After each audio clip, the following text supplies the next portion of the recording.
19th century के दौरान Egypt में मम्मीज का ट्रेड एक आम बात थी। 1865 के आसपास कई स्ट्रीट वेंडर्स मम्मीज को खुलेआम बेचा करते थे, चाहे वो टूरिस्ट को बेचने के लिए हो या मेडिसिनल और रिचुअलिस्ट पर्पस के लिए। उस समय वेस्टर्न एक्सप्लोरर्स और कलेक्टर्स ने इजिप्ट के पिरामिड्स और टूम्स को एक्सटेंसिवली लूटना शुरू किया था। आज ये सोचना भी अजीब लगता है कि जो मम्मीज आज म्यूजियम्स में है वो कभी ओपन मार्केट में बिक रहे थे। नंबर 12, 1987 में अमेरिकन एयरलाइंस ने सिर्फ एक ऑलिव हटाकर $40,000 सेव कर लिए। सीन कुछ ऐसा था, फर्स्ट क्लास सैलेड में हर प्लेट में एक एक्स्ट्रा ऑलिव दिए जाते थे। ऑलिव जो कि एक फ्रूट है। फिर किसी जीनियस अकाउंटेंट ने सोचा कि एक ऑलिव कम कर दो तो पैसे बच जाएंगे, और देखो 40,000 की बचत होगी। मतलब अगर एयरलाइन वाले एयर फेयर कम नहीं करेंगे पर ऑलिव काट के पैसे बचाएंगे। नंबर 11, स्वीडन की नई टेक्नोलॉजी से अब एक सोल्जर एक साथ 100 ड्रोन्स कंट्रोल कर सकता है। मतलब अब एक बंदा पूरा एयर स्ट्राइक मैनेज करेगा, जैसे कोई गेमर अपनी स्क्रीन पे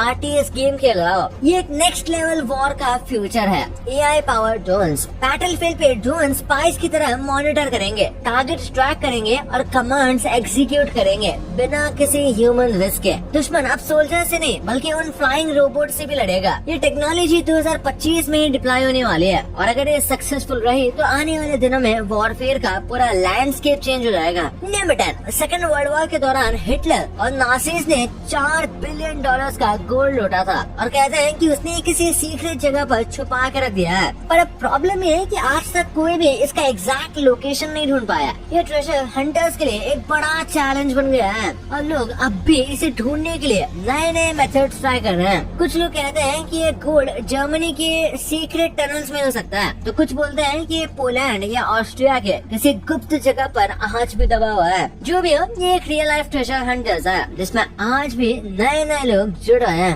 नंबर 9, 28 से 32 साल की एज में शादी करने वाले कपल्स का डिवोर्स रेट कंपैरेटिवली कम होता है। रिसर्च में ये पाया गया है कि इस एज ग्रुप में शादी करने वाले लोग ज्यादा इमोशनली मैच्योर होते हैं, फाइनेंशियली स्टेबल होते हैं, और उनका डिसीजन इम्पल्सिव नहीं होता। इसका एक रीजन ये भी हो सकता है कि ज्यादा यंग एज में शादी करने वाले लोग ज्यादा लाइफ एक्सपीरियंसेस और सेल्फ अवेयरनेस के बिना कमिटमेंट ले लेते हैं, जो बाद में प्रॉब्लम्स क्रिएट कर सकता है। दूसरी तरफ बहुत लेट शादी करने वाले लोग इंडिपेंडेंट लाइफ और पर्सनल हैबिट्स में इतने सेट हो जाते हैं कि एडजस्ट करना मुश्किल होता है। 28 से 32 का एज ग्रुप एक बैलेंस मेंटेन करता है। इस एज में लोग रिस्पॉन्सिबिलिटी समझने लगते हैं, लेकिन अपनी इंडिविजुअलिटी भी लूज नहीं करते, जो कि एक सक्सेसफुल मैरिज के लिए इम्पोर्टेंट है। नंबर 8, क्या कभी आपने सोचा है कि ये स्प्रिंग्स बनती कैसे? आइए इस वीडियो में देखते हैं। इसे बनाने के लिए एक खास मशीन होती है जो स्टील वायर निकालते ही उसे कॉइल के शेप में ऐसे मोड़ देती है, जिसके बाद अपने आप वो वायर कॉइल के शेप में निकलने लगता है। नंबर 7, 1961 के इस फोटो के देख के आपको क्या लगता है? इतने सारे लोग अपने कैट्स को लेके ऐसे लाइन में क्यों लगे?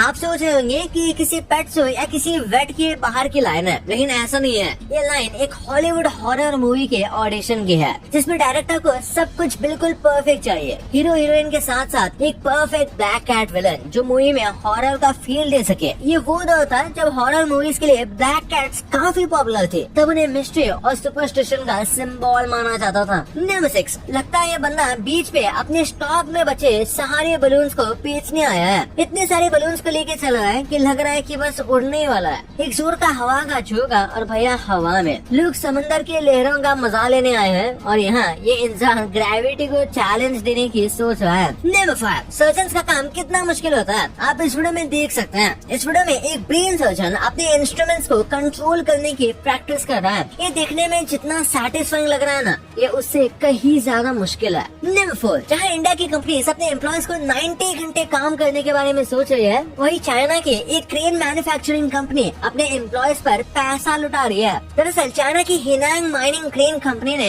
इस साल अपने एम्प्लॉयज को एक यूनिक तरीके से बोनस देने का सोचा। उन्होंने एक बड़े से टेबल पर कैश बिखेर दिया और एम्प्लॉयज को कह दिया कि जितने पैसे हाथ में आते हैं उठा लो। जरा सोचिए, आपकी कंपनी आपको ऐसा बोनस देती तो आप कितने पैसे उठाते? नंबर 3, आपको ये जानकर शौक लगेगा कि गूगल पे की हुई 16 to 20% सर्चेस ऐसी होती है जो पहले कभी किसी ने सर्च ही नहीं की होती है। मतलब लोगों के मन में रोज नए नए सवाल उठते हैं जो गूगल के लिए भी नया होता है। कभी सोचा है कि लोग आखिर ऐसा क्या अनोखे सवाल पूछ रहे होंगे? कोई शायद घर पे UFO कैसे बनाए सर्च कर रहा होगा, तो कोई कुत्ते को हिंदी कैसे सिखाएं ये सर्च कर रहा रहा होगा गूगल दुनिया का सबसे बड़ा नॉलेज हब है, लेकिन फिर भी हर दिन इसमें नए और अजीब तरीके के सर्चेज आते हैं। नंबर 2, इंडियन प्रोडक्ट्स बाहर के देशों में दिखते कैसे हैं? है कभी सोचा है कि हमारे प्रोडक्ट्स जब दूसरे कंट्रीज में जाते हैं तो दिखते कैसे हैं? आप सोचे होंगे कि अरे वही पैकेजिंग होगी, बस लोकेशन अलग होगी, पर रियलिटी थोड़ी अलग है। इंडिया में मैगी का येलो पैकेट भी सबको पता है, लेकिन स्विट्जरलैंड में मैगी का मैजिक एशिया सीरीज ज्यादा पॉपुलर है, जो ब्लैक, येलो और रेड पैकेजिंग में आता है। इंडियन मैगी थोड़ी स्पाइसी और मसालेदार होती है, पर स्विट्जरलैंड वाली नूडल्स का फ्लेवर माइल्ड होता है और वहाँ सोया सॉस और तेरियाकी फ्लेवर्स भी अवेलेबल होता है।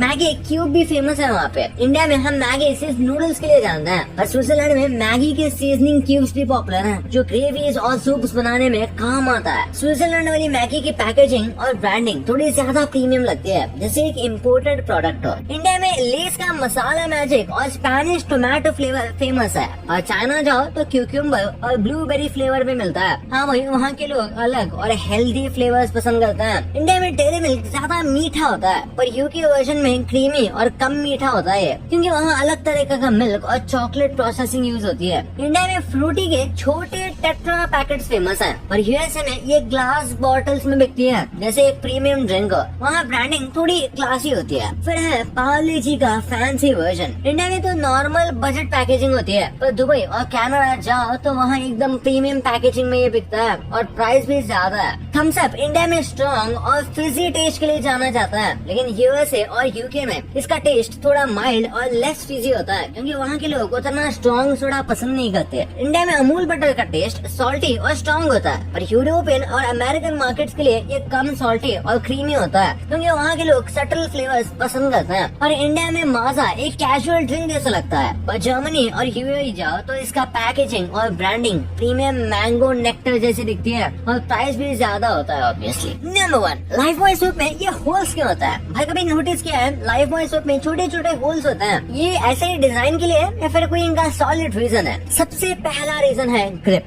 जब हाथ गीले होते हैं तो सोप स्लिप होता है। ये होल्स मदद करते हैं ताकि सोप हाथ से ना फिसले। दूसरा रीजन है जल्दी सूखना। जब सोप पूरा गीला रहता है तो जल्दी पिघल जाता है। ये छोटे होल्स पानी को ड्रेन करता है ताकि सोप ज्यादा चले। और तीसरा रीजन हो सकता है ब्रांडिंग। ये यूनिक डिजाइन है जो लाइफबॉय को बाकी सोप से अलग दिखाता है। तो अब आपको पता चल गया ना, आगे से जब भी आप लाइफबॉय देखो तो ये चीजें आपको जरूर याद आएगी। सब्सक्राइब करके वीडियो को लाइक कर देना। तो मिलते हैं अगले वीडियो में, तब तक के लिए बाय।